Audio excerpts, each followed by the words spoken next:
زۆر کات لە وانەکانی عەقیدەی ئیسلامیە بیستومانە یان خوێندومانەتەوە لە خزمەتیا بووین کە الئیمان یەزید وەینقوس، ئیمان زیادەکات و کەمەکات. واتە هەندێک جار ئیمان زیادەکە لە دڵ و دەرونی ئینسانە و هەندێک جار ئیمان ضعیفە بێت و لاواز ئەبێت. ئایا ئیسلام تەنها یەک جۆری هەیە لە فکری ئیسلامی و لە عەقیدەی ئیسلامیە یا چەند جۆرێکە؟ کەچینە خزمەتی قورئان سەرنجمان ڕائەکێشێ ئەفەرمێ ومن أحسن دينا ممن أسلم وجهه لله وهو محسن. کێ لەو کەسە دین قایمتر و دین باشترە کە بە تەواوی تەسلیمی رب العالمین ئەبێت و ئەگاتە پلەی ئیحسان. زۆرێک لە فەرمایشتەکانی پێغەمبەری خوایە صلی الله عليه وآله وسلم بە خزمەتی گەیشتوون کە ئەی الئیسلامی ئەفضل، کام ئیسلامە باشترە، چه جۆرە موسڵمانیەتیە باشترە؟ کابوو لە ئیسلامە پلەبەندی هەیە.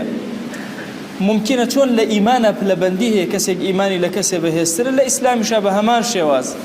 ئیسلام بەشە ظاهیریەکەی دینە، واتە ئەگەر کەسێکی موسڵمان ئیلتیزاماتی زۆر بوو بە شەریعەتەوە، زۆرتر خۆی ماندوو کردبوو، ئاستی ئیسلام لەناو ئەمە بەرزترە، بەهێزترە موسڵمان بوونی، جوانیەتی ئیسلام لەوە زیاتر ڕەنگی داوەتەوە. ئەگەر کەسێک حوسنی ئیسلامی هەبێ، بزانین ئایا لە فەرمایشتەکانی پێغەمبەر صلی الله عليه وآله وسلم چه ئەجرێکی بۆ دانراوە؟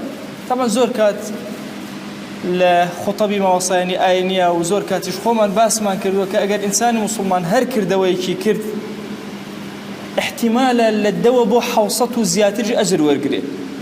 هەر کردەوەیەکی ساڵح کە ئەیکەی، زەردەخەنەیە بەرامبەر بە موسڵمانێک، موسافەحە تەوقەیەک لەگەڵ موسڵمانێکە، لابردنی بەردێ لەسەر ڕێگایەک، هەر شتێک لەو شتانە کە تۆ جێبەجێیەکەی، تۆ ئەجر و پاداش لە دەوە بۆ 700 بۆ دائەنرێ.